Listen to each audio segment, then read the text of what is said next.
বলুন দেখি বাবা, আমরা যদি সুখে থাকি আমরা কি কখনো কষ্ট চাইব? সুখ যদি কারোর জীবনে আসে সে আর কষ্ট করতে চায়? তাহলে লালা কি এমন বুঝলো যে এত সুখ ফেলে জমিদার, এত বড় জমিদার কি এমন বুঝলো? সে কি বোকা ছিল? সে কি অশিক্ষিত ছিল? ভক্ত হয়ে গেল। কেন হলো? কি পেল এর মধ্যে? এই জন্যই আমাদের লীলা কথা শুনতে হয়। যে সরগোস্বামীর কথা আমরা শুনি সবাই, জয়রূপ সনাতন ভট্ট রঘুনাথ, শ্রীজীব গোপাল ভট্ট দাস রঘুনাথ, এরা কিন্তু কেউ ছোটোখাটো ব্যক্তি নয় বাবা। সবাই বড় বড় জমিদার ছিল, মন্ত্রী ছিল। তারা কি পেল? তারা বুঝেছে এই জগতে যা কিছু সবই অসার, সার হলো গোবিন্দ। হরিবল। সবই বৃথা, কিছুই আমার নয়। কে আমার? এই দেহটাও তো আমার নয়। এটা কি আমার? না, এটা তিনি দিয়েছেন তাই পেয়েছি। আবার তিনি যখন চাইবেন তখন এই দেহ থেকে ঘাড় ধাক্কা দিয়ে বের করে দেবে। এই দেহ ঘরটা তার দেওয়া, এর মধ্যে আমি বিরাজ করছি। আমি মানে কি? আমি মানে শ্বাস, সূক্ষ্ম আত্মা। এটা হলো আমি, যেটা চোখে দেখা যায় না, যার কোনো রং নেই, যার মৃত্যু নেই, সেটাই হলো আমি।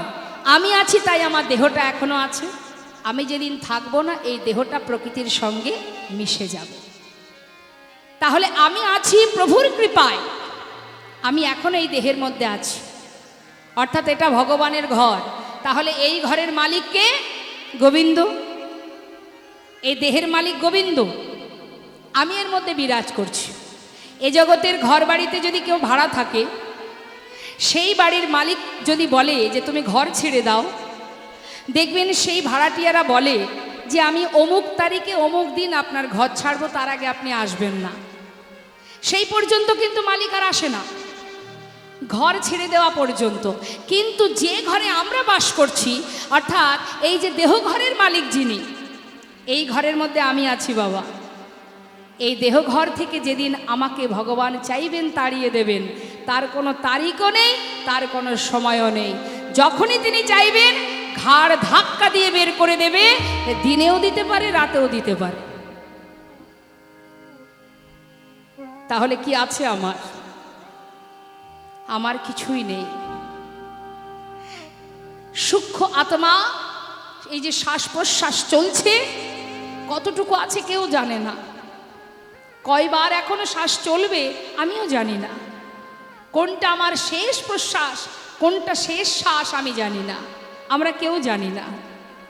বৈষ্ণব মহাজন বললেন, সময় করিয়া পত্রী ধরিয়া যে বা চলে দ্রুত গতি, সময়ের শেষে অনাশেষে যেন চলে যায় আপন বাসত। বৈষ্ণব মহাজন আরো বললেন, আমার আমার করো বুঝিতে না পারো, আমাতে কি আছে রতন, কোন শক্তি বলে বেড়াই চলি বলে, কিসের অভাবে হয় দেহ পতন। দেহের মাঝে আছে প্রাণের সঞ্চার, তাহাতেই বলি আমার আমার, প্রাণ গেলে হবে সবাকার সব নেশারি স্বপন। যেদিন প্রাণ পাখি চলে যাবে, এখন যদি আমি মারা যাই মা, আমার দেহটা তো পড়ে থাকবে। আপনারা জিজ্ঞাসা করবেন কি হলো শম্পা গোস্বামীর? সে মারা গেছে। কোথায় মারা গেছে? এই তো শুয়ে আছে, হাত পা চোখ নাক মুখ সবই তো আছে। মানে থাকলে কি হবে? সে আর নেই। ওই যে নেই সেই হচ্ছে আমি। আর আমি এই দেহের মধ্যে আছি বলে আপনাদের সামনে দাঁড়িয়ে আছি, এখনো সাক্ষাৎ আমি দাঁড়িয়ে আছি। যেদিন আমি থাকবো না সেদিন আর দাঁড়িয়ে থাকতে পারবো না। অর্থাৎ আমি আমার মনটাকে যেখানে চালনা করব, আমার মন সেখানে চলবে। ওই দেখুন ওখানে গল্প হচ্ছে, দেখেছেন? অর্থাৎ মনটাকে সেখানেই রেখে দিয়েছি। আপনারা মন দিয়ে আস্বাদন করছেন। যার যেমন ভাব তার তো তেমনই লাভ। কি? যার যেমন ভাব তার তেমন লাভ। লাভ সব কিছুর মধ্যে আছে। কেউ গল্প করে লাভ করে, আর কেউ কৃষ্ণ কথা শ্রবণ করে লাভ করে। অনেকে আবার সিরিয়াল দেখেও লাভ করে। অনেকে আছে দেখবেন সিরিয়াল দেখতে বড় ভালোবাসে, তবে সিরিয়াল দেখলে লাভ কি মা? তাতেও লাভ আছে। একটা থেকে দুটো, দুটো থেকে তিনটে, তিনটে থেকে চারটে কি করে বিয়ে করবেন সে রাস্তা খুঁজে পাবেন। আর কৃষ্ণ কথা শ্রবণ করলে কি হবে? কৃষ্ণ কথা শ্রবণ করলে আপনার চিত্ত শুদ্ধ হবে, আপনার চৈতন্য হবে, আপনি আপনাকে চিনতে পারবেন, নিজেকে জানতে পারবেন। আর কি হবে? কৃষ্ণ চরণে মতিগতি হলে কখনো আমাদের আর কষ্ট আসবে না, দুঃখ আসবে না। তাই এই কারণে কৃষ্ণ কথা শ্রবণ করতে হয়। আর যদি হৃদয় মাঝে একবার ভক্তি জাগরিত হয় বাবা, কৃষ্ণ ভক্তি যদি একবার হৃদয় মাঝে জেগে যায়, দেখবেন তার আর কিচ্ছু ভালো লাগবে না। যেখানে কৃষ্ণ নাম হবে, যেখানে খোল করতাল বাজবে, আপনার মনটা চঞ্চল হয়ে যাবে। যাই দুটো কৃষ্ণ কথা শুনে আসি, এটাই হবে মা। এটা হচ্ছে হরিনাম শোনবার লাভ। সাধুসঙ্গ বড় জিনিস মা। কেউ যদি সাধুসঙ্গ করে, সাধুসঙ্গ সাধুসঙ্গ সর্বশাস্ত্রে কয়, লব মাত্র সাধুসঙ্গে সর্বসিদ্ধি হয়। যদি তুমি সাধুসঙ্গ করতে পারো, সাধুসঙ্গের অনেক বড় কৃপা আছে, অনেক বড় ফল আছে। তার একটা প্রমাণ আপনাদের দিয়ে শুনুন। ভক্ত সঙ্গ করলে কি হয়, সাধুসঙ্গ করলে কি হয়? এক গোবরে পোকা, যারা গোবরের মধ্যে থাকে, গোবর খায়, সেই গোবরে পোকা আর মৌমাছি দুজনের মধ্যে খুব বন্ধুত্ব। তাই এখানে গোবরে পোকাও আছে, আবার মৌমাছিও আছে। যারা মধু খায় তাদের কি বলে? মৌমাছি। আর যারা আন কথা কুকথার মধ্যে থাকবে, কৃষ্ণ কথা ফেলে রেখে, তাদের অবস্থায় গোবরে পোকার মতোই হবে। এখন গোবরে পোকা আর মৌমাছি দুজনের মধ্যে গল্প হচ্ছে। হ্যাঁ রে বন্ধু, তোর সঙ্গে আমার বহুদিনের বন্ধুত্ব। হ্যাঁ হ্যাঁ, বহুদিনের বন্ধুত্ব আমাদের, আমার সাথে তোর সাথে। হ্যাঁ হ্যাঁ, যাওয়াই যেতে পারে। বাড়ি যেতে চাস? ঠিক আছে, কথাটা মন্দ নয়, বন্ধু হয়েছে, কিন্তু বন্ধুর বাড়িতে যাব না। তা হ্যাঁ, না না, চিন্তা করছি ওর বাড়ি যাওয়া মানে তো গোবর খেতে হবে। গোবরে পোকার সাথে যদি যায় তো ওর বাড়ি তো গোবর ছাড়া তো আর কিছু নেই। তার থেকে ওকে আগে আমার বাড়ি নিয়ে যায়। শোন, নিশ্চয়ই যাব তোর বাড়ি, অবশ্যই যাব। তা বলি তুই না হয় আগে আমার বাড়ি চল। তা গোবরে পোকা বলছে ঠিক আছে, তাই হোক, যাওয়া যাক। এখন গোবরে পোকা মৌমাছির সঙ্গে গেছে মা মৌমাছির বাড়িতে। মৌমাছির বাড়ি কোথায়? একটা সরোবরের মধ্যে ফুল ফুটে আছে, সেইখানে নিয়ে গেছে। নিয়ে গিয়ে বলছে, আয় বন্ধু, এই যে কত ফুল ফুটে আছে দেখেছো সরোবরে, এটা আমার বাড়ি। দেখো কত সুন্দর ফুল ফুটে আছে, এই হচ্ছে আমার বাড়ি। তা তুমি এসেছো যখন আমার বাড়ি, তুমি যে কোনো ফুলে বসতে পারো। হ্যাঁ, তা ফুলের ওপরে বসেছে মা। ফুলের ওপরে বসবার পর মৌমাছি বলছে, বন্ধু তাহলে তুমি এক কাজ করো, আমার বাড়িতে এসেছো, মধু পান করো। এখন মধু পান করছে, আর পাশের ফুলে মৌমাছি মধু পান করছে। কিছু সময় পরে জিজ্ঞাসা করছে মৌমাছি, বন্ধু, ও বন্ধু, বলি মধু পান করছো তো? কেমন লাগছে? ভালো লাগছে না? বলুন দেখি, গোবরে পোকারকে মধু ভালো লাগে মা, তাই গৌর হরি বল। এখন মৌমাছি বলছে, আচ্ছা ঠিক আছে, তুমি পান করতে থাকো, নিশ্চয়ই ভালো লাগবে। বেশ কিছুক্ষণ পর আবার জিজ্ঞাসা করছে, বন্ধু, ও বন্ধু, বলি মধু পান করছো তো? কেমন লাগছে? ভালো লাগছে না?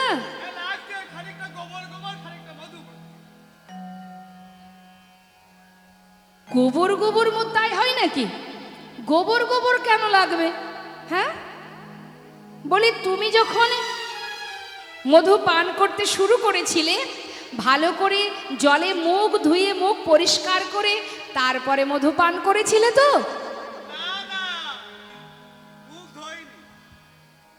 মুখ ধোনি? আচ্ছা, কি বলো?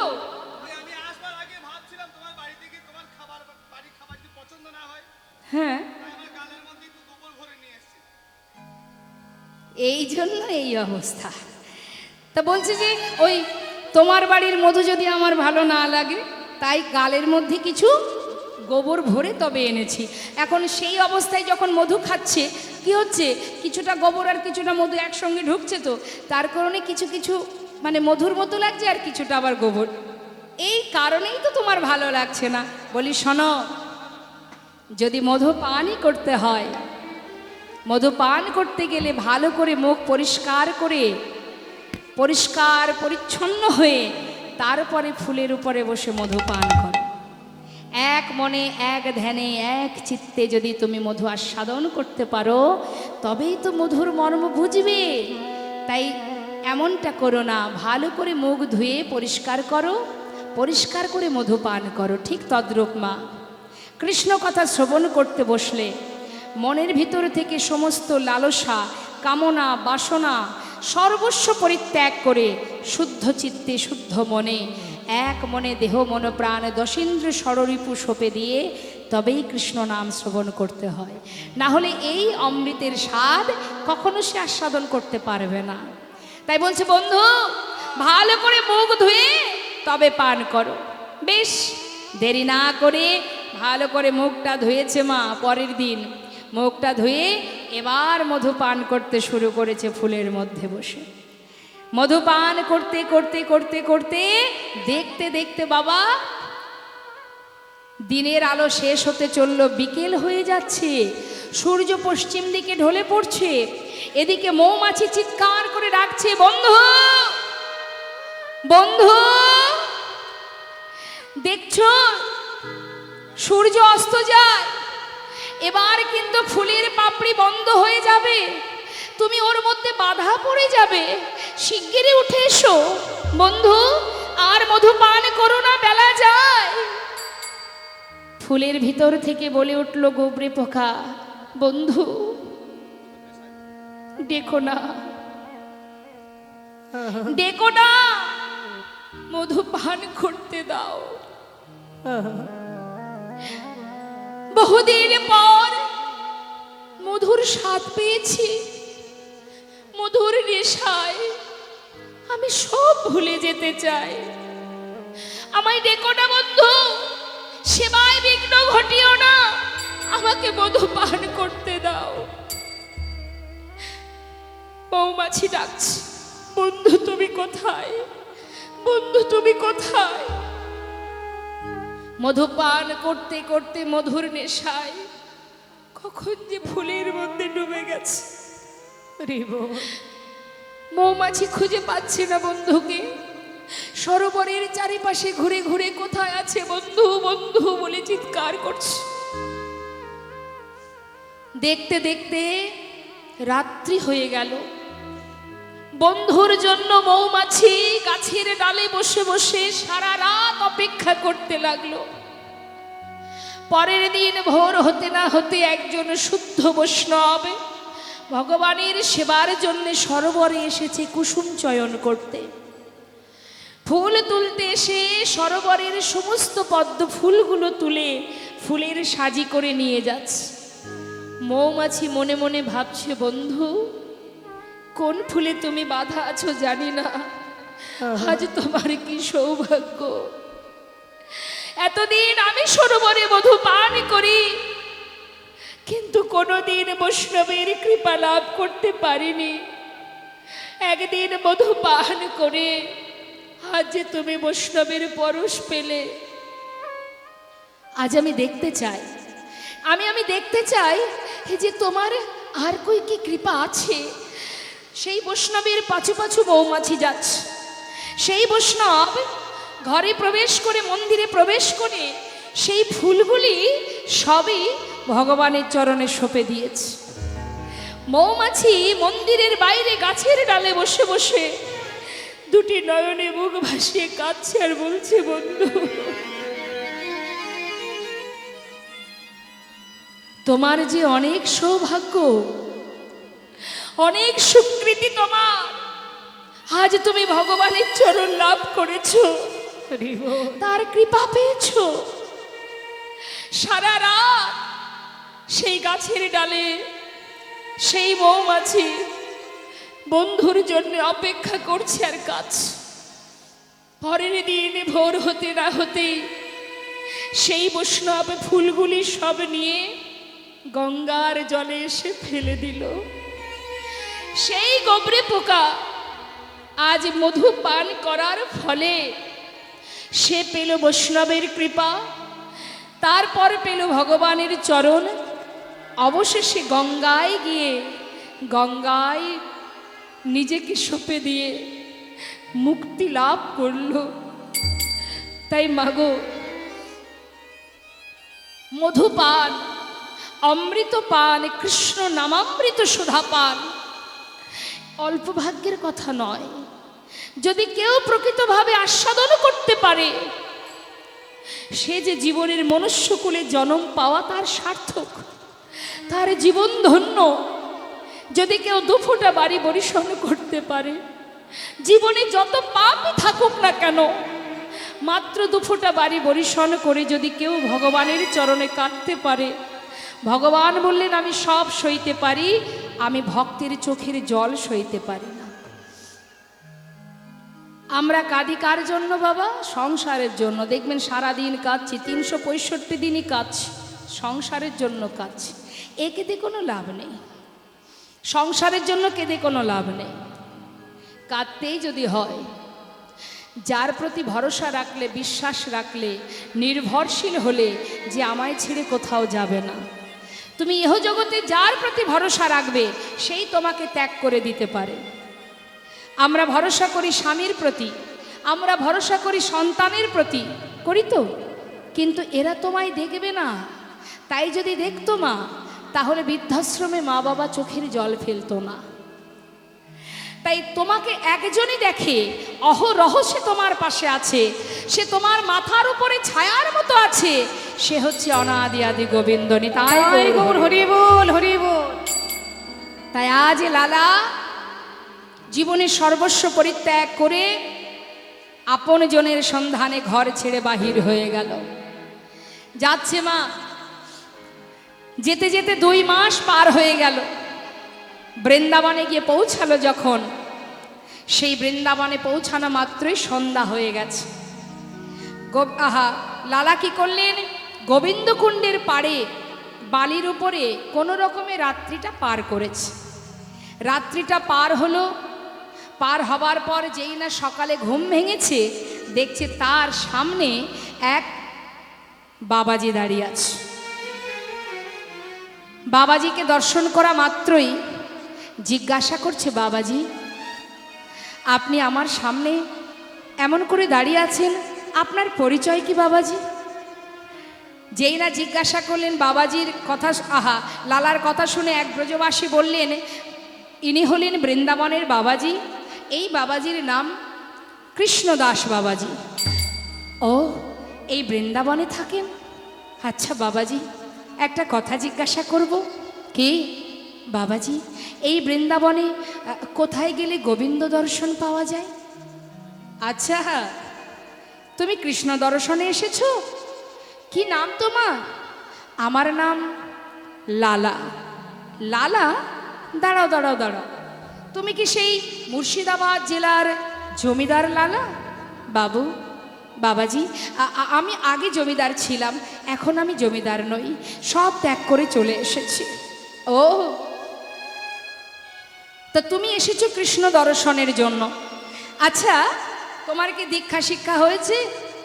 না, দীক্ষা হয়নি। দীক্ষা না হলে তাহলে কি করে গোবিন্দ দর্শন পাবে? আগে দীক্ষা হোক বাবাজি। তাহলে এই দীক্ষা আমি কিভাবে পাবো, কোথা থেকে পাবো? হবে, নিশ্চয়ই হবে বাবাজি। বাবাজি চরণটা জড়িয়ে ধরেছে মা, জড়িয়ে ধরে বলছে, বাবাজি যদি দীক্ষা না হলে যদি কৃষ্ণকৃপা না পাই, তাহলে আজ আমি চরণ ধরে মিনতি করছি বাবাজি, সাধুর চরণ ধরি কয়লালা কৃপা করি, সাধুর চরণ ধরি কয়লালা কৃপা করি, সাধুর চরণ ধরি কয়লালা কৃপা করি, অধমেরে কর এই ভিক্ষা, ওই অধমেরে কর এই ভিক্ষা, অধমেরে কর এই ভিক্ষা,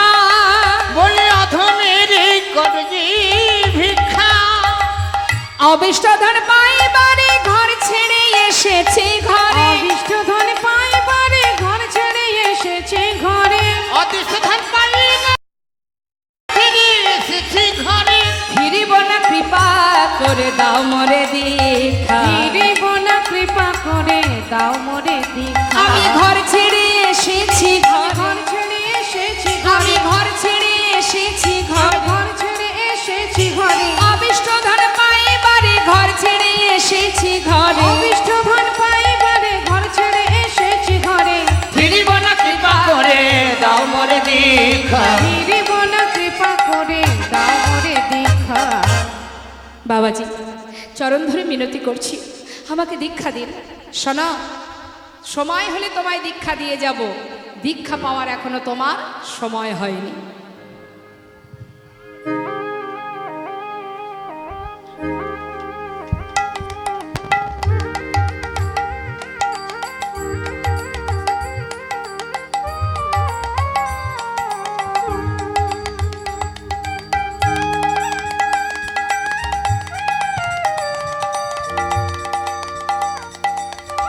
জয়নিতা জয়গুরু, যখন তোমার সময় হবে আমি নিশ্চয়ই তোমাকে দীক্ষা দেব, এখনো তোমার সময় হয়নি। তাহলে মা আমাদের বুঝতে হবে দীক্ষা যে তুমি নেবে তারও কিন্তু একটা উপযুক্ত সময় দরকার, যখন তখন তুমি পাবে না। তাই বলছে তোমার যখন সময় হবে আমি নিজে এসে দীক্ষা দিয়ে যাব বলে বাবাজি চলে গেলেন। সেই রাত্রিটা অতিবাহিত হবার পর পরের দিন সকালবেলায় লালা দেখছে যে ব্রজবাসীরা মাথায় করে ডালা সাজিয়ে দল বেঁধে সারি হয়ে সবাই যাচ্ছে। জিজ্ঞাসা করছে সঙ্গে সঙ্গে লালা, এই যে ব্রজবাসী, বলি তোমরা যাচ্ছ কোথায়? বাঁকে বিহারীর মন্দিরে যাচ্ছি ভোগ লাগাতে। বাকি বিহারীর মন্দিরে? হ্যাঁ দেখো আমি তো চিনি না, আমাকে একটু তোমাদের সঙ্গে নিয়ে যাবে? নতুন বুঝি হ্যাঁ নিয়ে যাবো। নিয়ে যাবে? বেশ।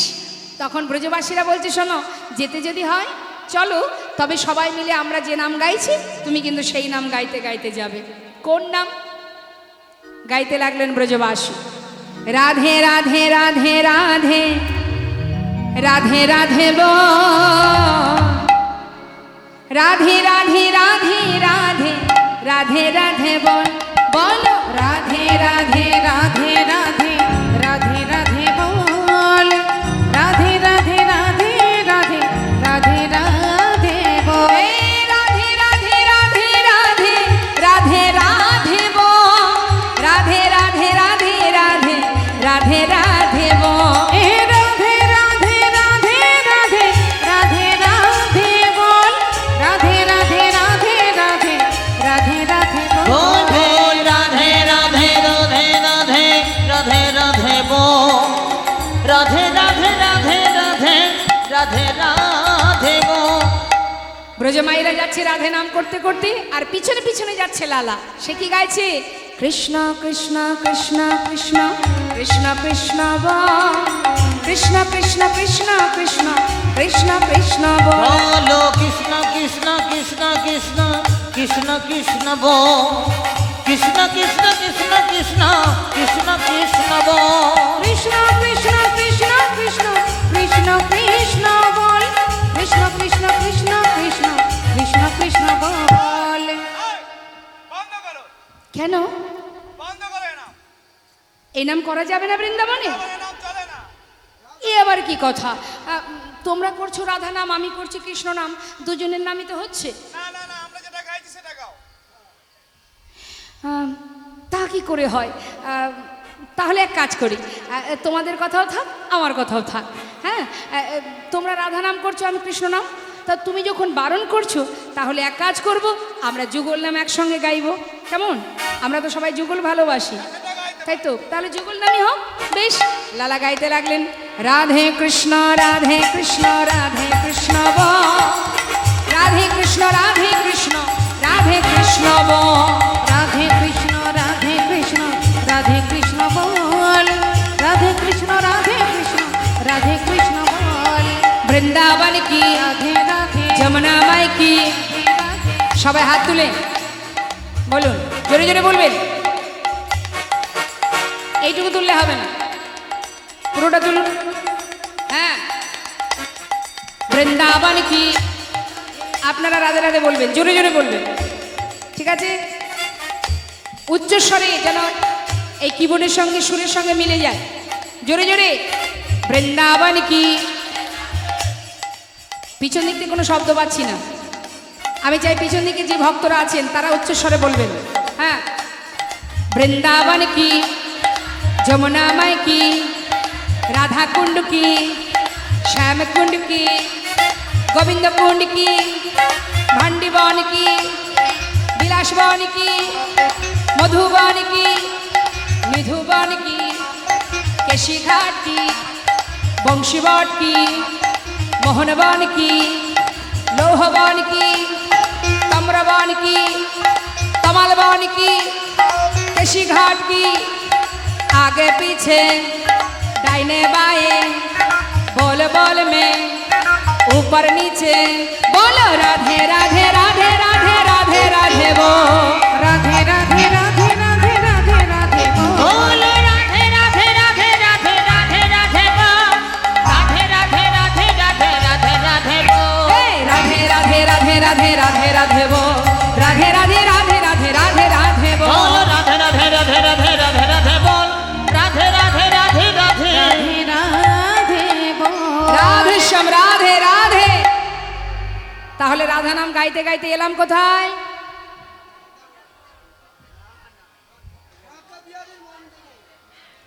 এলাম আমরা কোথায়? বাঁকে বিহারী মন্দিরে। বাঁকে বিহারীর সেবা হলো, সেবার পর সমস্ত ব্রজমাইরা লালাকে ভালো ভালো প্রসাদ দিল। প্রসাদ পেয়ে একেবারে জঠর পরিপূর্ণ, ক্ষুধা নিবারণ হয়ে গেছে। আর সেবার পরে কি হয় মা? যদি একেবারে উদর পরিপূর্ণ করে সেবার পরে একটু অলসতা আসে না, একটু যদি বিছানা পেতাম। এখন লালা সেবা করে সে কি করেছে, ওই গোবিন্দকুণ্ডের পাড়ে বালির বিছানা করে যেই না ঘুমাতে গেছে মা, ঠিকঠাক ঘুম হচ্ছে না। যেহেতু জমিদার ছিল, জমিদারের বিছানায় এত সুন্দর শয্যার ওপরে ঘুমিয়েছে।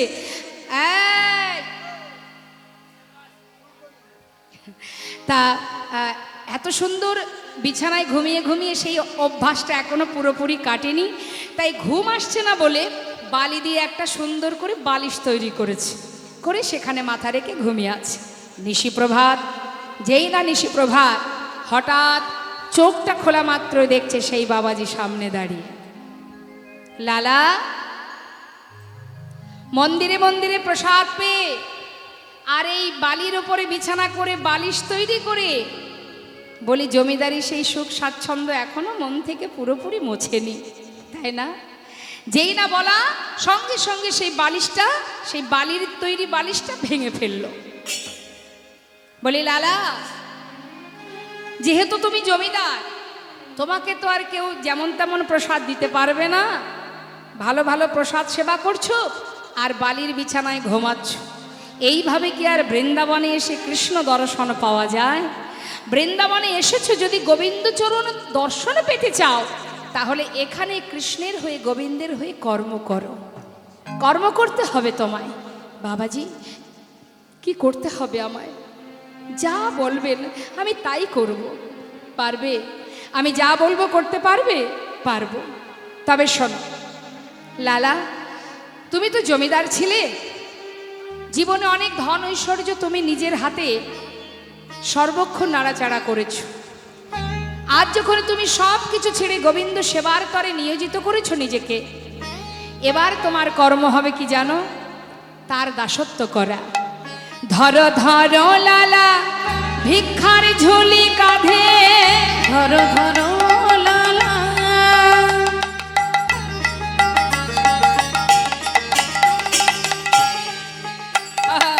ভিক্ষার ঝুলি কাঁধে। ও লালা, এতদিন তোমার পাশে অনেক দাস দাসী ছিল, এবার তুমি নিজে দাস হও কৃষ্ণ সেবার জন্য।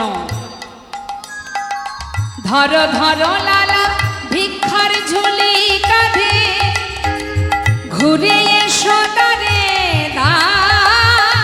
তুমি ধরো ধরো লালা,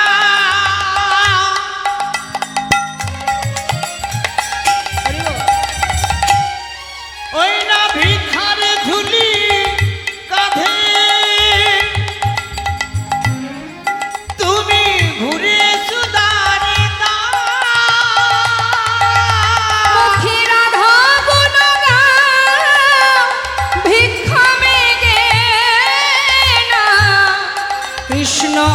পদ কর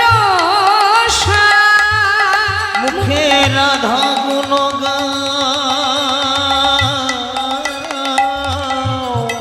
আর ভিক্ষা মেঘে নাও কৃষ্ণ পদ করো দারে দারে ভিক্ষা মেগে আনো দারে দারে ভিক্ষা মেঘে আনো মুখে রাধা রাধা নামে করো দারে দারে ভিক্ষা মেগে আনো রাধা গুণ গানে করো দারে দারে ভিক্ষা মেঘে আনো মুখে রাধা গুণ গাও ভিক্ষা মেঘে নাও কৃষ্ণ পদ করো মুখে রাধা গুণ গাও ভিক্ষা মেঘে নাও কৃষ্ণ পদ করো যাও যে এত বড় জমিদার মা আজ তার কাঁধে ভিক্ষার ঝুলি দাঁড়ে দাঁড়ে ভিক্ষা করতে শুরু করলো লালা। এদিকে হঠাৎ মুর্শিদাবাদ থেকে জমিদার লালার স্ত্রী এবং তার সন্তানরা সবাই বৃন্দাবনে গেছে পিতার সঙ্গে দেখা করতে। বাবাকে দেখা মাত্রই তার স্ত্রী কাত্যায়নী চোখের জলে বুক ভাসিয়ে কাঁদছে আর বলছে, স্বামী এ তোমার কি হাল? এত বড় যে জমিদার তার কাছে ভিক্ষার ঝুলি। স্বামী তুমি ফিরে চলো, তোমার তো কিছুরই অভাব নেই, তবে আজ কেন তুমি এইভাবে দাঁড়ে দাঁড়ে ভিক্ষা করবে? স্বামী ফিরে চলো, তুমি ঘরে ফিরে চলো, আমি তোমার এই বেশ দেখতে পাচ্ছি না। কাত্যায়নী, কোন ঘরে যাব আমি? সে তো আমার ঘর নয়, আমি তো আমার ঘরে এসেছি, আমি আমার আপন জনার কাছে এসেছি। আমার বিশ্বাস আজ না হোক কাল আমি আমার আপন জনকে ঠিক খুঁজে পাব। তাই তুমি আমার ঘর থেকে আমাকে আর নিয়ে যেতে পারো না, আমি আর কোথাও যাব না কাত্যায়নী। নারায়ণ বললেন, বাবা যদি তুমি নাই যাবে তাহলে বৃন্দাবনে তোমার জন্য একটা থাকবার জায়গা করে দিই। বেশ, তুই যদি দিতে পারিস আমার কোনো বাধা নেই। একটা সুন্দর করে মন্দির নির্মাণ করলেন মা, যেটা মানে বৃন্দাবনে আপনারা যদি কেউ বৃন্দাবনে না যেয়ে থাকেন দর্শন করে আসবেন যখন যাবেন, বৃন্দাবনে রাধাকুণ্ডের পাশেই আছে এই লালাবাবুর মন্দির। সেই সময় ওই মন্দির নির্মাণ হলো এবং মন্দিরে যে বিগ্রহ স্থাপন হলো যার নাম কৃষ্ণচন্দ্রমা, সেই বিগ্রহ স্থাপন করে সেখানে নিজের পিতাকে রেখে এবার তারা সবাই মিলে ফিরে এলো মুর্শিদাবাদে। কিন্তু বাবা যেহেতু লালার দীক্ষা হয়নি সেই কারণে লালা কিন্তু নিজে হাতে ভগবানের সেবা দিতে পারে না, কারণ দীক্ষা মন্ত্র গ্রহণ না করা পর্যন্ত আপনার হাতের সেবা মানে জল পর্যন্ত ভগবান কেন ভক্ত গ্রহণ করবে না।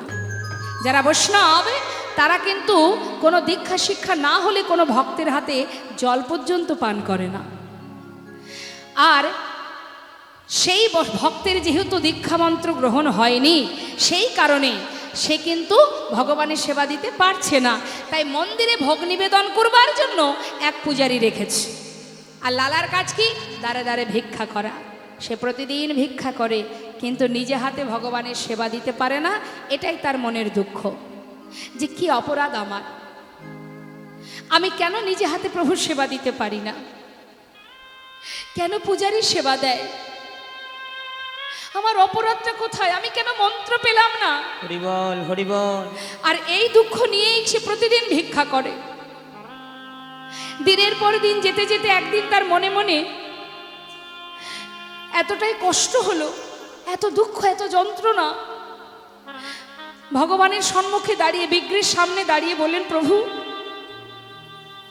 আমি তো প্রতিদিনই ভিক্ষা করি কিন্তু নিজে হাতে তোমায় সেবা দিতে পারি না। আমি জানি না তুমি এই মন্দিরে আছো কিনা, যদি তুমি থেকে থাকো আজ থেকে আমি আর ভিক্ষা করব না। আমি এক নির্জনে বসে বসে তোমার তপস্যা করব। যদি তুমি থেকে থাকো নিশ্চয়ই তুমি আমার ডাকে সাড়া দেবে। পূজারীকে বলছে, পূজারী, পূজারী শোনো পূজারী, আজ আমি ভিক্ষায় যাব না, আজই করিব না মাধু করি, আমি এই করিলাম করিব না মাধু করি, এই করিলাম না করিব না, আমি করিব শোনো পূজারি, তুমি ভোগ নিবেদন করে আমাকে একটু প্রসাদ দিয়ে আসবে, কেমন? আমি ওই গুহার মধ্যে বসে বসে একটু ভজন করব। করিব না মাধু করি আমি এই করিলাম করিব না মাধু করি এই করিলাম পান। পূজারি, এ দেহেতে এ প্রাণ আমার থাকবে যতক্ষণ, এ দেহেতে প্রাণ আমার থাকবে যতক্ষণ। পূজারি রে ডাকিয়া কয়,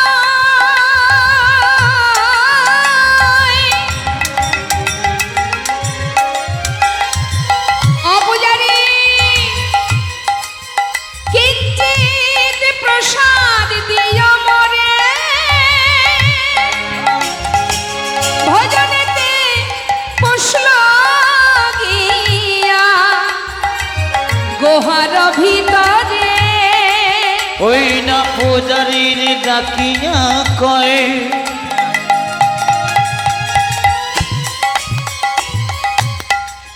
কিঞ্চিৎ প্রসাদ দিও মোরে, ভজনেতে বসল গিয়া গুহার ভিতরে। ওই না ভজনেতে বসল গিয়া গুহার ভিতরে। ভক্ত যদি জেদ করে মা, ভগবানের কাছে অভিমান সেই করে যে ভগবানকে ভালোবাসে। রাধারানী গোবিন্দের প্রতি অভিমান করত, কথায় কথায় মান করত, কারণ সে তো ভালোবাসতো, যার কারণে সে মান করতে পারত। তা ভক্তই পারে ভগবানের কাছে জোর খাটাতে, যখন খুশি তখন জোর খাটাতে পারে। এখন লালাই স্থির করেছেন আমি আর ভিক্ষা করব না, পূজারি মন্দিরে ভোগ নিবেদন করে আমায় একটু প্রসাদ দিয়ে আসবে, আমি চললাম গুহার মধ্যে বসে বসে ভজন করব। লালা কি করলেন? ভিক্ষা না করে গুহার মধ্যে বসে বসে ভজন করতে শুরু করলেন, নির্জন স্থানে বসে। আর মনে মনে প্রতিজ্ঞা করলেন, যত সময় আমি তোমার দেখা না পাবো, যত সময় তুমি আমার ডাকে সাড়া না দেবে, এই গুহা থেকে আমি আর বেরোবো না। আপন মনে বসে বসে ভজন করছে। এখন ভক্ত যদি কঠিন প্রতিজ্ঞা করে মা, ভগবানের কি আর সাধ্য আছে দূরে থাকার? সে তো ভক্তাধীন ভগবান, ভক্ত বিপদে পড়লে তার রক্ষা করার কাজ তো ভগবানের। এবার তিনি বিপদে পড়ে গেছেন, কেন না ভক্ত তো প্রতিজ্ঞা করেছে। এবার ভগবান বিপদে পড়ে গেছে। এদিকে মন্দিরে ভোগ নিবেদন করে পূজারী পাত্রে প্রসাদ নিয়ে যাচ্ছে, গুহার ভিতরে যাবে, হঠাৎ ঝড় বৃষ্টি শুরু হয়ে গেল বৃন্দাবনে। আর যখন ঝড় বৃষ্টি শুরু হয়েছে, পূজারী দেখছে হায় হায় এত বৃষ্টি, বৃষ্টি বন্ধ হোক তারপরে প্রসাদ দিয়ে আসবো। অপেক্ষায় আছে, বৃষ্টি বন্ধ হওয়ার অপেক্ষায়। আর প্রসাদের থালাটা বারান্দাতে রেখে পূজারী মন্দিরের ভিতরে ঢুকে গেছে। আর এদিকে ভগবান তিনি কি করেছেন, ভক্তকে গুহা থেকে বাহির করবে তো, তাই পূজারীর রূপ ধারণ করে সেই প্রসাদের থালাটা নিয়ে ঝড় বৃষ্টি মাথার উপরে বয়ে যাচ্ছে, তিনি এক পা দুপা করে গুহার ভিতরে প্রবেশ করছে। হরি বল, হরি বল। ভক্ত আপন মনে বসে বসে ভজন গাইছে, আর বৃষ্টি মাথায় করে নিয়ে ভগবান পূজারীর বেশে এক পা দুপা করে ঢুকছে আর শুনছে ভক্তের সেই ভজন। রাধে কৃষ্ণ গোবিন্দ গোপাল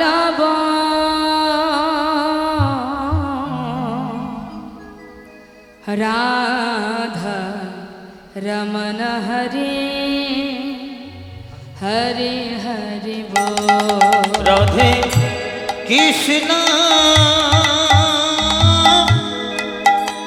গোবিন্দ গোপাল বল বল, রাধার মন হরি হরি হরি বল। কৃষ্ণ গোবিন্দ গোপাল বল, রাধার মন হরি হরি হরি বল।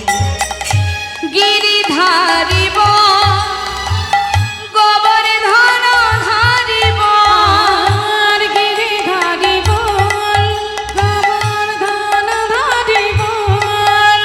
আর রাধার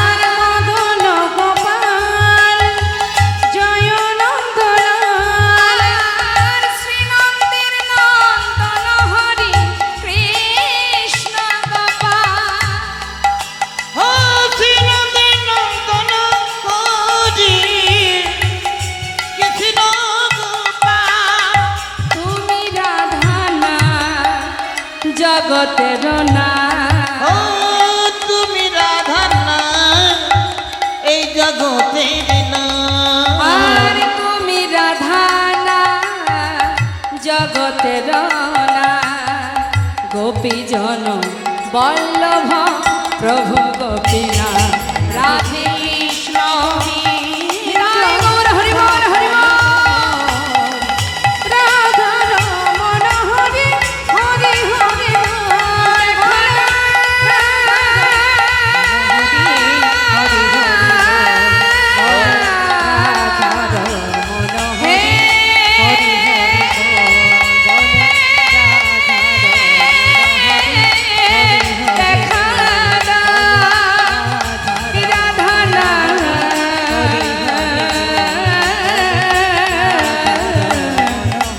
দেখা দাও বলো রাধা রমন হরি হরি হরি রাধা রমন হরি হরি হরি বলো রাধা রমন হরি হরি হরি ভগবান এক পা দুপা করে এসে ডাকছে লালা লালা কে আমি গো আমি পূজারি তুমি প্রসাদ খাবে না এই দেখো প্রসাদ এনেছি খেয়ে নাও লালা কিন্তু কিছুই বুঝতে পারলেন না মা সে কিন্তু প্রসাদ খেলেন না যেই প্রসাদ খাওয়া হয়ে গেল ভগবান আবার চলে গেলেন এদিকে চলে যাবার পর বৃষ্টি বন্ধ হয়ে গেছে মন্দিরের যে প্রকৃত পূজারি সে চিন্তা করছে তাই তো বৃষ্টি বন্ধ হলো যা লালাকে প্রসাদ দিয়ে আসি প্রসাদের পাত্রটা হাতে তুলে দেখছে প্রসাদ নেই ভেবেছে আচ্ছা হয়তো বৃষ্টি বন্ধ হবার পরে কোনো ভক্ত এসে প্রসাদ নিয়ে চলে গেছে ঠিক আছে মন্দিরে তো আরও অনেক প্রসাদ আছে একটু দিয়ে আসি এই মনে করে যেই প্রসাদ নিয়ে এক পা দুপা করে গুহার ভেতরে প্রবেশ করেছে দেখছে লালা বসে বসে ধ্যান করছে কাছে গিয়ে ডাকছে লালা লালা কে আমি পূজারি চিনতে পারছো না প্রসাদ এনেছি খেয়ে নাও প্রসাদ ও পূজারি তুমি আবার কেন প্রসাদ নিয়ে এলে আমি তো প্রসাদ খেয়েছি খেয়েছো কে নিয়ে এলো তোমার কাছে আমি তো এখনো আসিনি এই তো প্রথম এলাম না না তোমার কথা ভুল হচ্ছে একটু আগেই তো তুমি এলে আমাকে প্রসাদ দিলে আমি প্রসাদ খেলাম তুমি চলেও গেলে আমি এলাম আমি তো আসিনি লালা বলছো কি তুমি হ্যাঁ তোমার মতো দেখতে তোমার মতো বেশ তোমার মতো কণ্ঠস্বর আমার মতো দেখতে বিশ্বাস করো লালা আমি কিন্তু আসিনি তুমি আসোনি তবে কে এসেছিল আমাকে প্রসাদ দিয়ে গেল ও পূজারি বলো না কে এসেছিল লালা আমি যখন তোমার কাছে আসিনি তাহলে কেউ না কেউ তোমার কাছে এসেছে তবে সে আর কে হবে বলো আচ্ছা লালা তুমি তাকে চিনতে পারোনি না বলো না পূজারি তুমি কার কথা বলছো কে এসেছিল আমার কাছে আমায় একটু খুলে বলো ও পূজারি এখনো বুঝতে পারছো না লালা তোমার কাছে কে এসেছিল মিছে কেন পুছ মরে আমার বলার কিছুই না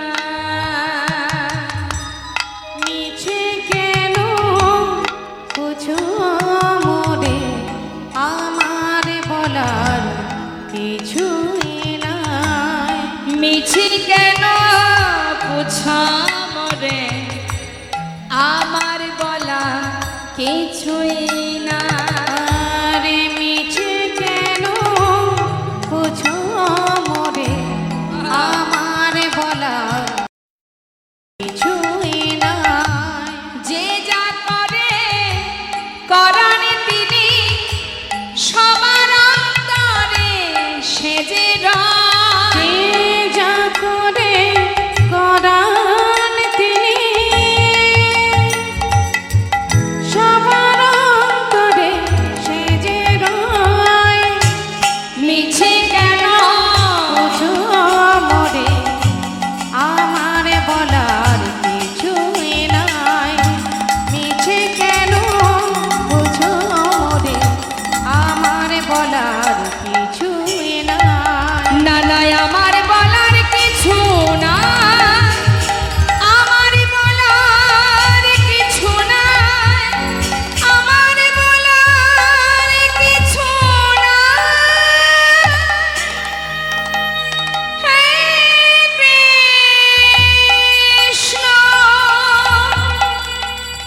তুমি করুণা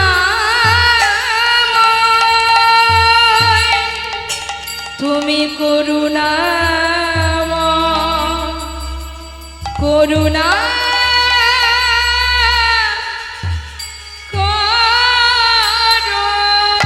তুমি করুণাময়, করুণা করো। গুহা থেকে বেরিয়ে ছুটতে ছুটতে মন্দিরে প্রবেশ করে বিঘ্নের সামনে দাঁড়িয়ে লালা বলল, হে প্রভু, তুমি যদি দেখাই দেবে তবে এইভাবে কেন দেখা দিলে? বলো দয়াময়, দেখাই যখন দিলে তবে কেন দিয়ে চলে গেলে? হরিবল। কেন আমি তোমায় চিনতে পারলাম না? বলো কি অপরাধ আমার? কোন অপরাধের কারণে বিবল তুমি এমন করে আমায় সাজা দিচ্ছ প্রভু? বলো না মোরে কাদায়েছ কেন, করিছ কেন ছলনা? বলো না মোরে কাঁদাইছ কেন, করিছ কেন ছলনা? বলো না মোরে কাদাইছ কেন, করিছ কেন ছলনা? বলো না মোরে কাদাইছ কেন, করিছ কেন ছলনা? আমি অনেক কেঁদেছি আর কাঁদিতে পারি না। হে কি পামই, কি পামই, কি পামই।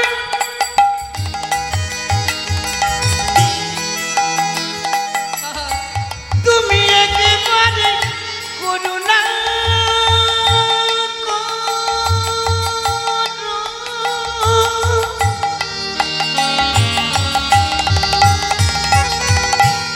তুমি ছাড়া আমার আর কেহ নাই। তুমি একেবারে নিজ গুণে কৃপা করো হে কৃপাময়। তুমি করুণা করিব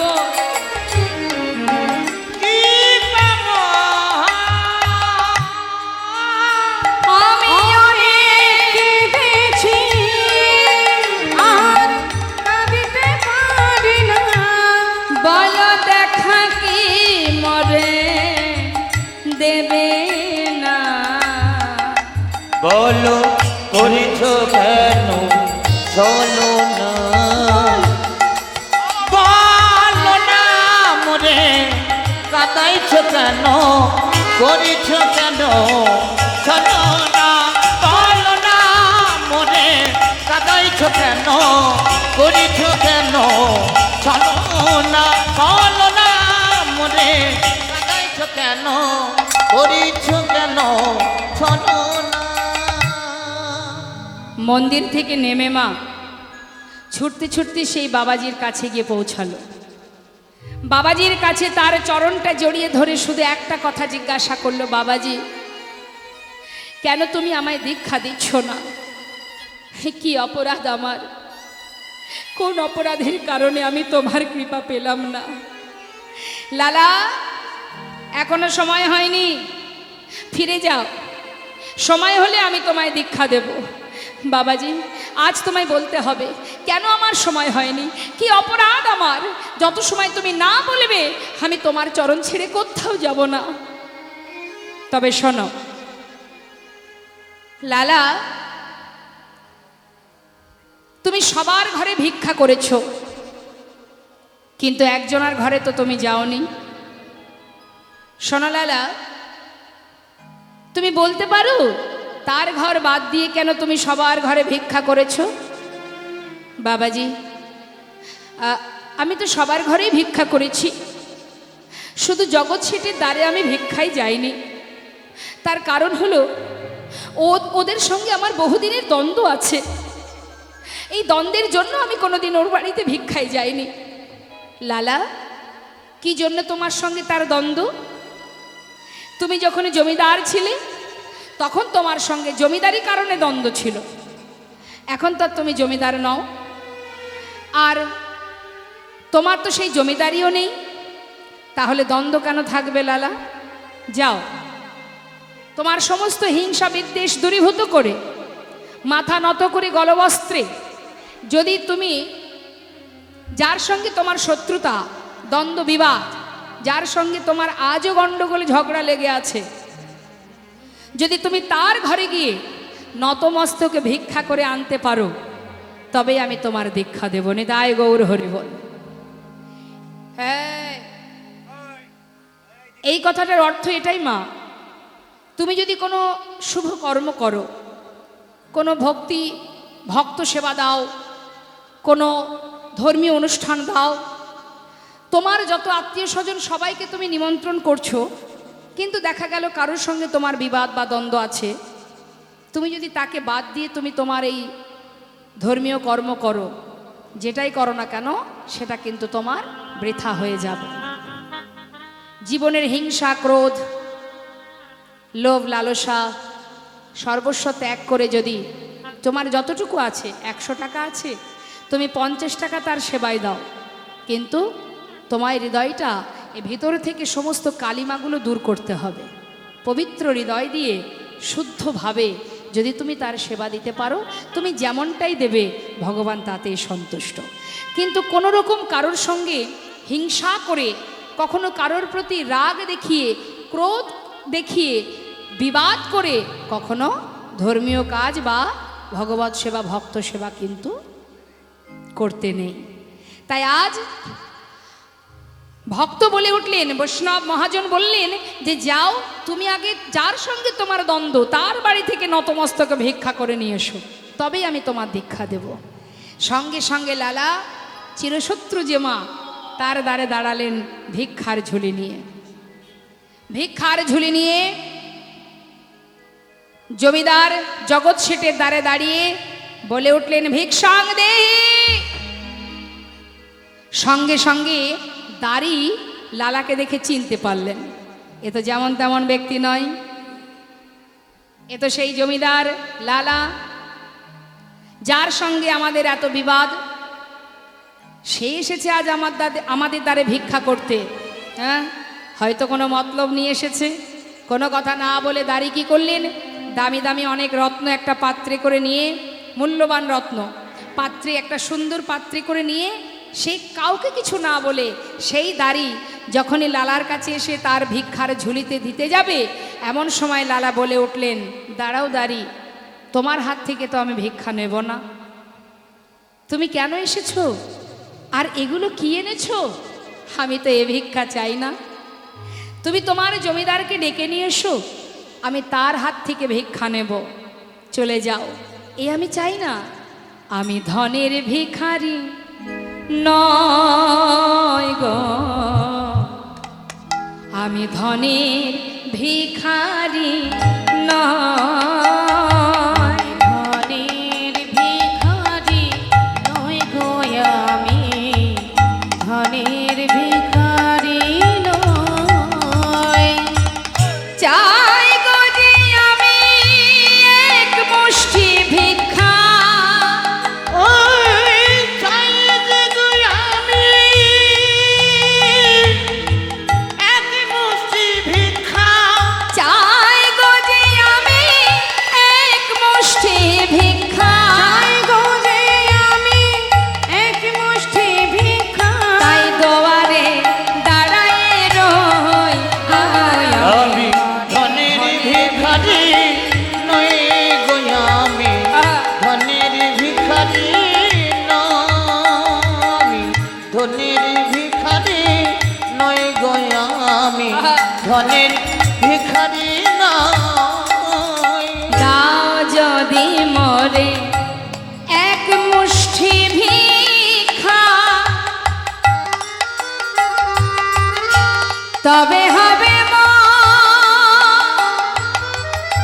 গুরু পদে দীক্ষা।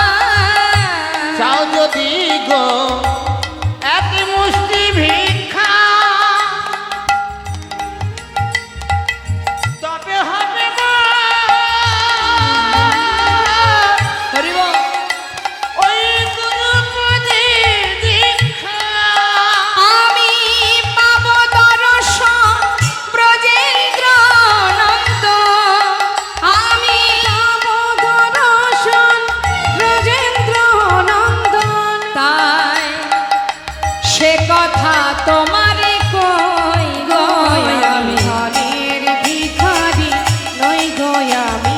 আমি ধনের ভিখারি নয়, আমি ধনের ভিখারি নয়, আমি ধনের ভিখারি নয়। ধন ঐশ্বর্য আমি চাই না। তুমি তোমার বাবুকে, তোমার জমিদার বাবুকে একটু ডেকে নিয়ে এসো।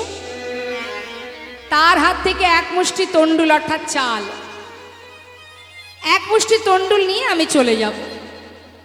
সঙ্গে সঙ্গে দাঁড়ি ভিতরে গিয়ে জমিদার জগৎ শেঠকে বললেন, বাবু আপনার একজন এসেছে ভিক্ষা করতে, সে আপনার চিরতরের শত্রু।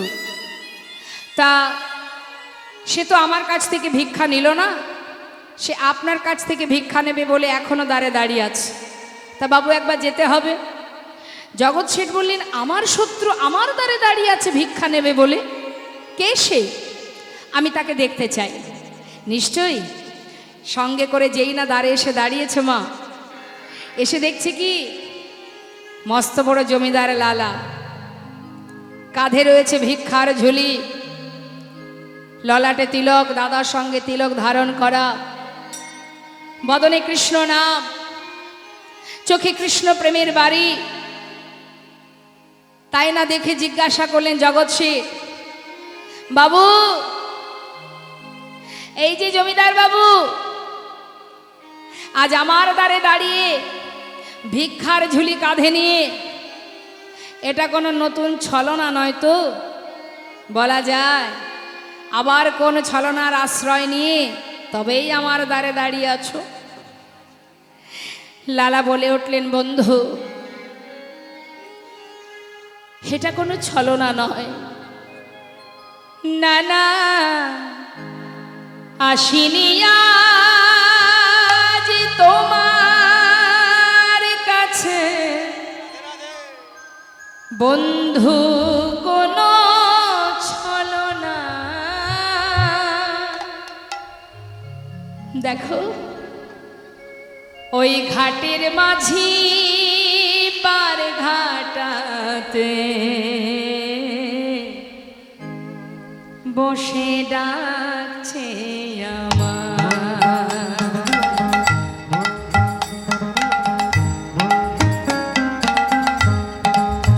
না না, আসিনি আজ তোমার কাছে বন্ধু কোনো ছলনায়। ঘাটের মাঝে পার ঘাটাতে বসে ডাকছে আমায়।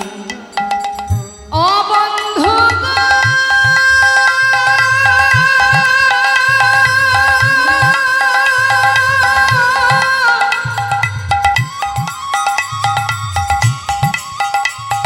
ও বন্ধু গো,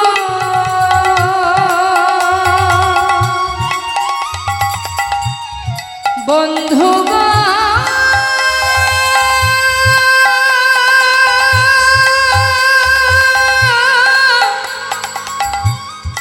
ও বন্ধু গো। না না, আসিনি আজ তোমার কাছে বন্ধু কোনো ছলনা। ঘাটের মাঝি পার ঘাটেতে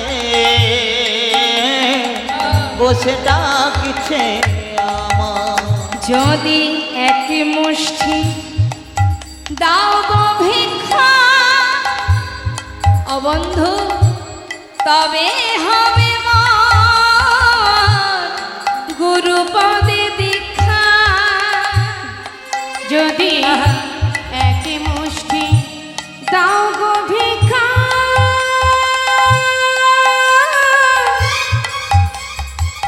তবে হবে মোর গুরুপদে দীক্ষা। যায় গো আমার বেলা বয়ে যায়, বন্ধু যায় গো আমার বন্ধু গো জয় গো আমার বেলা বয়ে যায়। ঘাটের মাঝে পার ঘাটাতে বসে ডাকছে আমায়। ওই ঘাটের মাঝে পার ঘাটাতে ডাকছে আমার। জগৎ শেঠ লালার কথা শুনে এক মুষ্টি তন্ডুল নিয়ে লালার ভিক্ষার ঝুলিতে দিয়েছে মা। আর যেই না দিয়েছে, এই ভিক্ষার জন্যেই তো এতদিন দীক্ষা হচ্ছিল না। ভিক্ষা পাওয়া মাত্রই লালা পাগলের ন্যায় ছুটতে ছুটতে বাবাজি বাবাজি ছুটছে।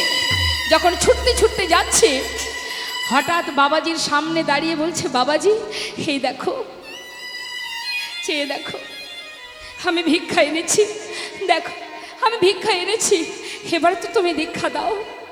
নিশ্চয় দেব,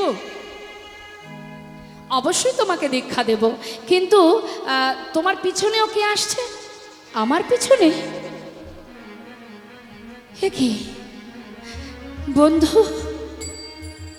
বন্ধু তুমি আমার পিছনে কেন? জগৎ শেঠ বলে উঠলেন, বন্ধু যখন তুমি আমার দ্বারে দাঁড়িয়ে তুমি কেঁদে কেঁদে বললে তোমার জীবন বেলা বয়ে যায়, হরিবল হরিবল।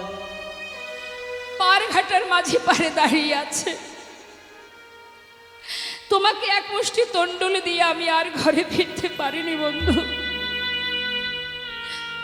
আমি চিন্তা করলাম, তোমার যদি জীবন বেলা বয়ে যায়, তাহলে তো আমারও জীবন বেলা বয়ে যায়। তাই তোমাকে এক মুষ্টি তন্ডুলি দেবার পর তুমি যখন ছুটতে ছুটতে চলে যাচ্ছ, আমি আর ঘরে ফিরতে পারিনি। আমিও সর্বস্ব পরিত্যাগ করে তোমার পাছু পাছু তোমার সাথে চলে এসেছি। বন্ধু তুমি আমাকে গ্রহণ করো, তুমি আমাকে গ্রহণ করো। বাবাজি এ তো আমার সেই বন্ধু, আমি যার ঘরে ভিক্ষা করে এনেছি, জীবনের সর্বস্ব পরিত্যাগ করে আমাকে স্মরণ করে আমার পাছু পাছু ছুটে এসেছে। বাবাজি তুমি ওকে ওকে তুমি কৃপা করো, তুমি ওকে মন্ত্র দান করো। বাবাজির কাছ থেকে দুজনে একসঙ্গে মন্ত্র গ্রহণ করলেন। দুজনে যেই না মন্ত্র গ্রহণ করেছে মা, এবার তো তার মনের বাসনা আরো দ্বিগুণ হয়ে গেল বাবা। এতদিন বাসনা ছিল কিন্তু মন্ত্র পাইনি, আজ যখন মন্ত্র পেয়েছে, এবার গোবিন্দ দর্শনের বাসনা আর স্থির থাকতে পারছে না, চঞ্চল হয়ে উঠেছে। মন্ত্র যখন পেয়েছি প্রভু, এবার আমি তোমার দেখা পেতে চাই, কিন্তু দিন যায় দেখা পায় না। গোটা বৃন্দাবনে ভিক্ষা করে, বদনে কৃষ্ণ নাম করে, দুই বন্ধু একসঙ্গে চলে, কিন্তু প্রভুর কৃপা পাচ্ছে না। মনে মনে ভক্ত স্থির করলেন, যদি তোমার দেখা না পাই, তাহলে এই বৃন্দাবনে আর আমি বেশি দিন থাকতে চাই না, আর আমি বাঁচতে চাই না। এখনই এই মুহূর্তে যমুনার জলে গিয়ে আমরা দুজনেই প্রাণ ত্যাগ করব। সঙ্গে সঙ্গে দুই বন্ধু একসঙ্গে যখন ছুটতে ছুটতে যমুনার ঘাটে যাচ্ছে, অনাদি আদি গোবিন্দ সে আর কি করে দূরে থাকবে। ভক্ত যদি প্রাণ ত্যাগ করতে চায়, মরতে চায়, গোবিন্দ বিলম্ব না করে সেই দুই ভক্তকে রক্ষা করবার জন্য তিনি বিলম্ব না করে ওই যমুনার ধারে বালু রাশির ওপরে ত্রিভঙ্গ বঙ্কিমে দাঁড়িয়ে ডাকতে লাগলেন, লালা লালা কে? একবার পিছন ফিরে চেয়ে দেখো। যেই না পিছন ফিরে তাকিয়েছে, অনাদি আদি গোবিন্দকে দর্শন করে ছুটে গিয়ে দুই বন্ধু একসঙ্গে ভগবানের চরণটা বুকে জড়িয়ে ধরলেন। বুকের মধ্যে জড়িয়ে ধরে বললেন, প্রভু গো, এতদিনের বাসনা পূর্ণ হলো, হরি বল। এবার তোমার চরণ পেলাম, তোমার কৃপা পেলাম। এবার কথা দাও, চরণ ছাড়া যেন আমায় করো না। হরি বল, কথা দাও হরি বল। প্রভু, তোমার চরণ ছাড়া করবে না, আর তোমায় ছেড়ে থাকতে চাই না। ভক্ত, অবশ্যই আমার চরণ ছাড়া আর তোমাদের করব না। প্রভু গো, এসো, শুধু চোখের সামনে নয়, যদি আসবেই তাহলে আমার হৃদয় মন্দিরে প্রবেশ করো। ভক্ত দুটি বাহু প্রসার করে ভগবানের দিকে তাকিয়ে ডাকতে লাগলেন, মম অন্তর মন্দিরে এসো এসো, মাধব কৃষ্ণ গোপাল। এসো মাধব কৃষ্ণ গোপাল। মম অন্তর মন্দিরে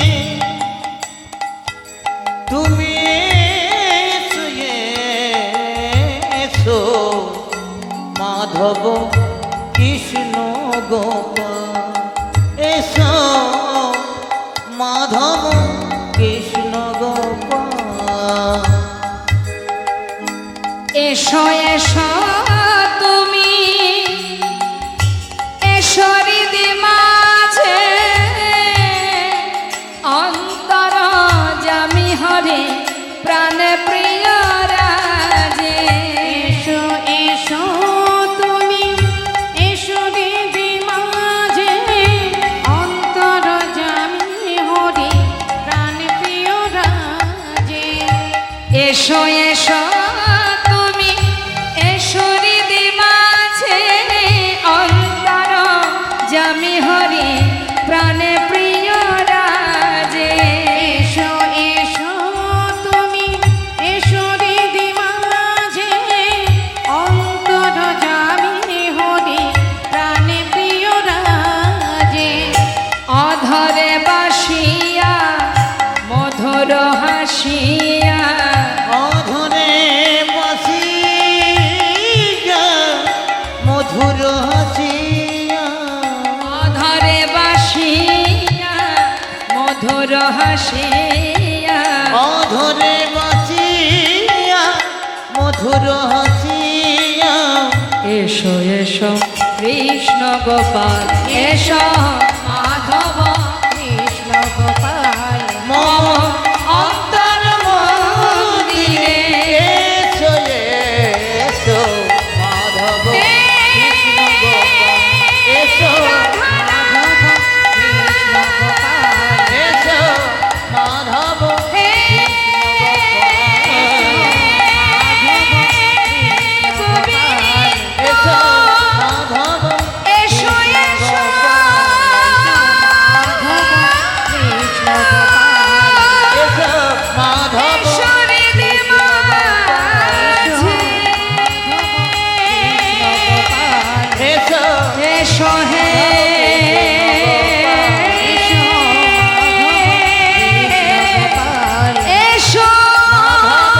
কৃষ্ণ এসো এসো মাধব কৃষ্ণ গোপাল। এসো মাধব কৃষ্ণ গোপাল।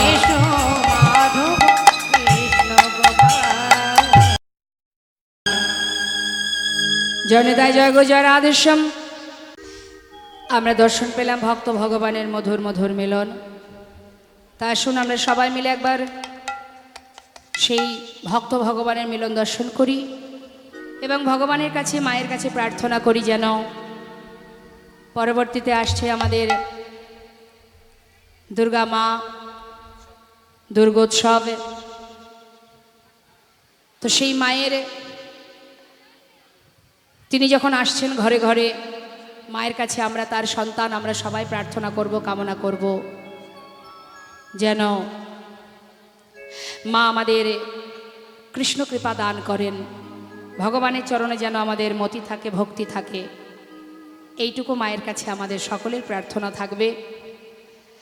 তো আসুন আমরা দর্শন করি এবং ভগবানের কাছে প্রার্থনা করি যেন আমরাও এইভাবে প্রভুর কৃপা লাভ করতে পারি। সবাই আমরা দর্শন করব ভক্ত ভগবানের মিলন, আর মুখে বলবো ভক্ত আর ভগবানের মিলন হইল, ভগবানের মিলন হইল, ভক্ত ভগবানের মিলন হইল, প্রেমানন্দে বদন ভরে হরি হরি বলো, প্রেমানন্দে বদন ভরে হরি হরি বলো, প্রেমানন্দে বদন ভরে হরি হরি বলো, প্রেমানন্দে বদন ভরে হরি হরি বলো। জনিতা জয় গুজয় রাধেশ্যাম। যেহেতু আজ মায়ের পুজো উপলক্ষে এই মহতি হরিবাসর, সেই জন্য আমরা একটা মায়ের গান শ্রবণ করব, ঠিক আছে? জনিতা জয় গুজয় রাধেশ্যাম। আসুন আমরা শ্রবণ করি মায়ের একটি সুন্দর ভজন। মা তো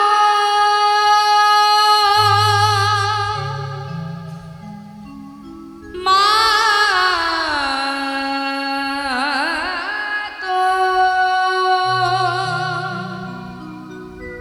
মা তো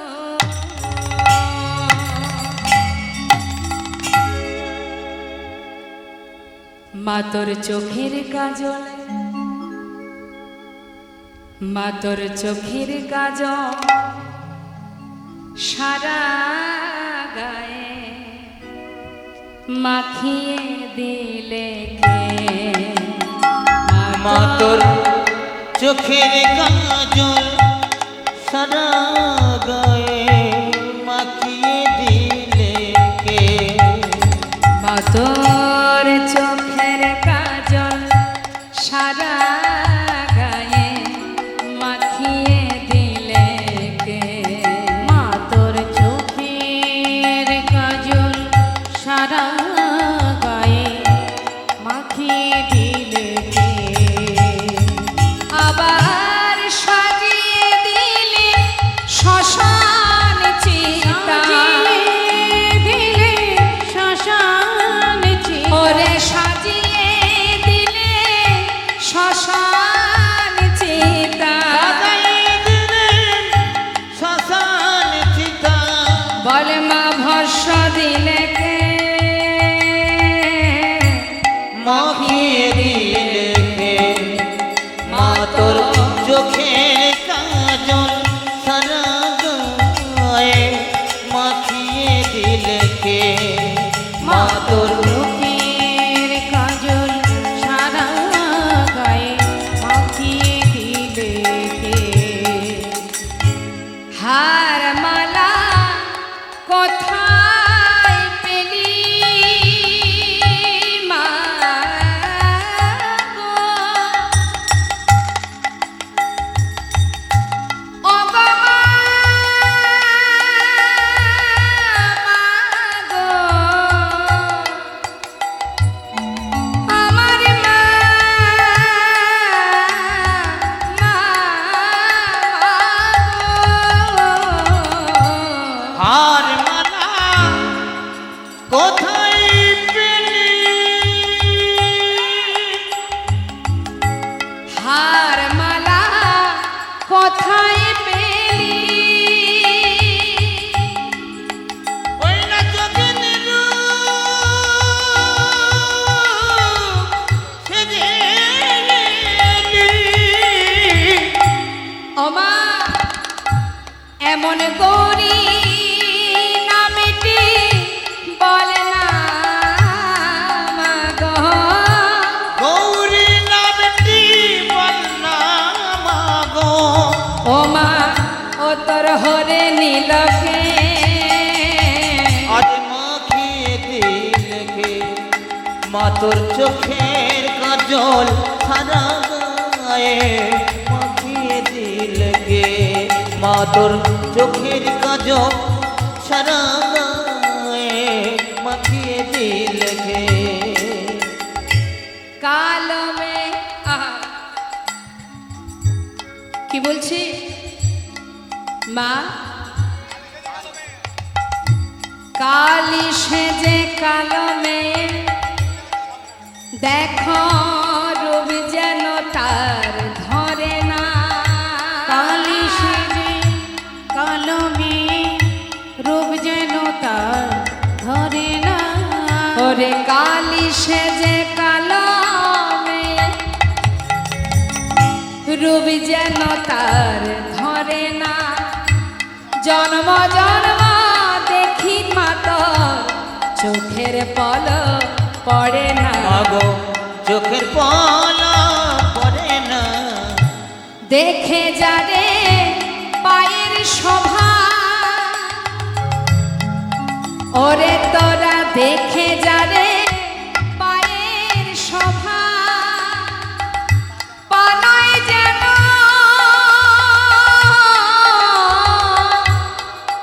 সে যে রক্ত জবা।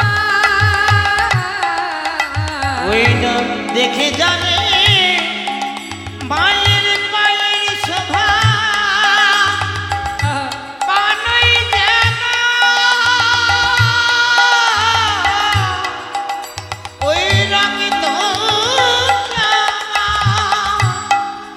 এমন রূপের ডালি কে সাজালো, এমন রূপের ডালি কে সাজালো, এমন রূপের ডালি কে রূপের সাজালো। ডালি কে সাজালো। সারা ত্রিলোকে ত্রিলোকে ত্রিলোকে মাখিয়ে দিলেকে মাতর চোখের কাজল সারা গায়ে। মাখিয়ে দিলেকে মাতর চোখের কাজল সারা গায়ে। মাখিয়ে দিলোকে। জয় নিতাই জয় গো জয় রাধেশ্যাম। আসুন আমরা একটা ভজন শ্রবণ করব, তারপরে নিতাই গৌরী জয় ধ্বনি করব। कुछ ऐसा इंतजाम हो जाए, किशोरी कुछ ऐसा इंतजाम हो जाए। किशोरी कुछ ऐसा इंतजाम हो जाए। किशोरी कुछ ऐसा इंतजाम हो जाए। हाँ इंतजाम हो जाए, इंतजाम हो जाए। इंतजाम हो जाए, इंतजाम हो जाए। किशोरी कुछ किशोरी कुछ किशोरी कुछ ऐसा इंतजाम हो जाए। किशोरी कुछ ऐसा इंतजाम हो जाए।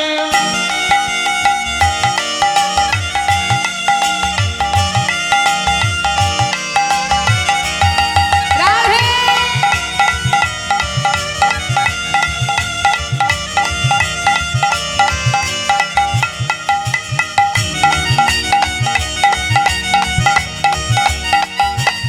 राधे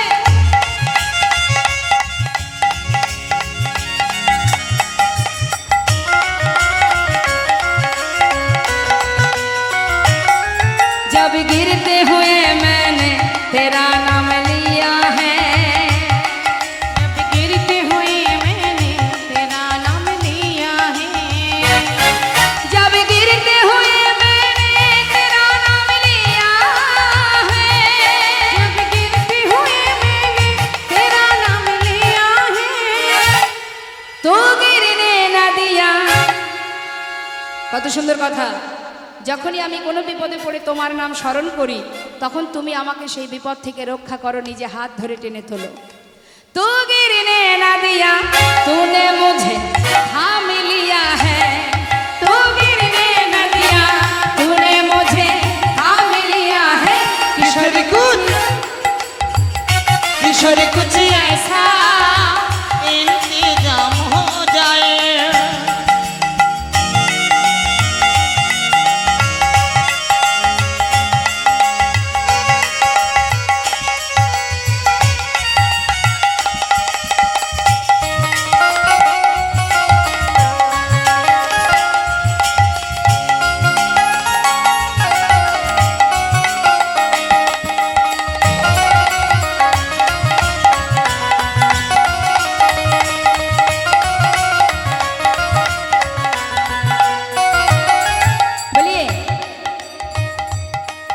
হাত তুলুন একসঙ্গে। জয় রাধে জয় রাধে রাধে জয় রাধে জয় রাধে। রাধে রাধে জোরে। রাধে শ্রী রাধে শ্রী রাধে রাধে শ্রী রাধে। বলুন শ্রী রাধে রাধে শ্রী রাধে জয় রাধে জয় রাধে শ্রী রাধে শ্রী রাধে। শ্রী রাধে শ্রী রাধে हाँ जय राधे जय राधे জয় রাধে জয় রাধে हाँ श्री राधे है जय राधे राधे जय राधे। जय राधे राधे जय राधे। है श्री राधे राधे श्री राधे। श्री राधे राधे श्री राधे। किशोरी कुछ ऐसा इंतजाम हो जाए। हो इंतजाम हो जाए इंतजाम हो जाए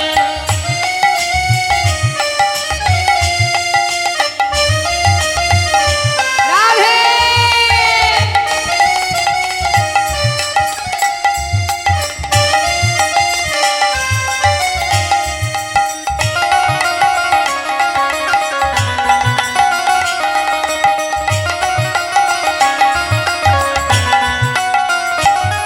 तुम अपने भक्तों पे कृपा करती हो श्री राधे।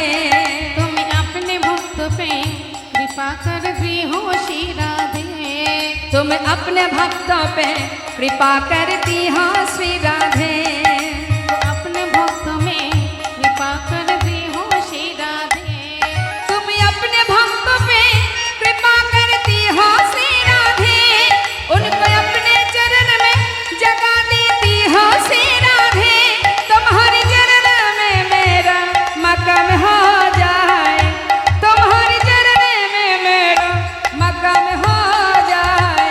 किशोरी कुछ ऐसा इंतजाम हो जाए। हो इंतजाम हो जाए इंतजाम हो जाए इंतजाम हो जाए जय राधे श्याम जय राधे जय निताई जय गौर।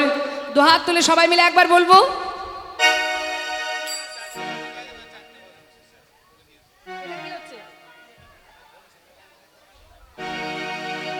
चलो चलो चले जा কোথায় বৃন্দাবনে চলো রে সবাই। চলো চলো চলে যা বৃন্দাবনে চলো রে সবাই চলো চলে যাই বৃন্দাবনে চলো রে সবাই।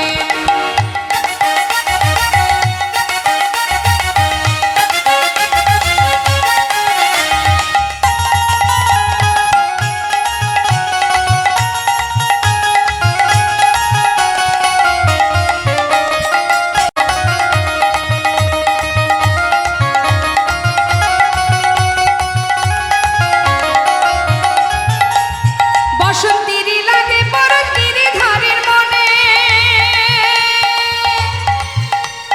ফাগের রাগে খেলে হরি রাধা রানীর সনে। বসন্তেরই লাগে পরশগিরি ধারের মনে। আগে আগে খেলে হোলি রাধা রানীর সনে। রঙিন হলো কানুর রঙে তাই নাকি রঙিন হলো কানুর রঙে আয়ানের ঘরণী তাই চলো চলে যা। বৃন্দাবনে চলো রে সবাই একবার চলো চলে যা বৃন্দাবনে চলো রে সবাই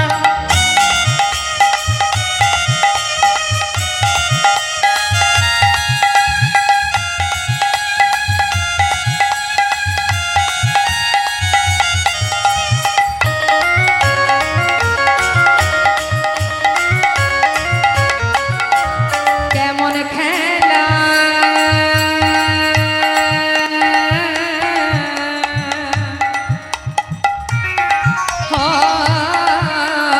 কেমন খেলা আহা কেমন খেলা আহা কেমন খেলা খেলে আমার মদন মোহন প্রেমের রঙে রাঙায় হয় বলারি মন হায়, কেমন খেলা,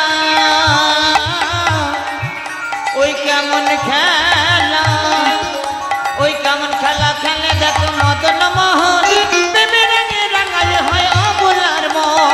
শ্রীমতী রইলা যুগবদন আহা শ্রীমতী রইলা যুগবদন দেখি কৃষ্ণ চূড়া রাঙা চলো চলে যাই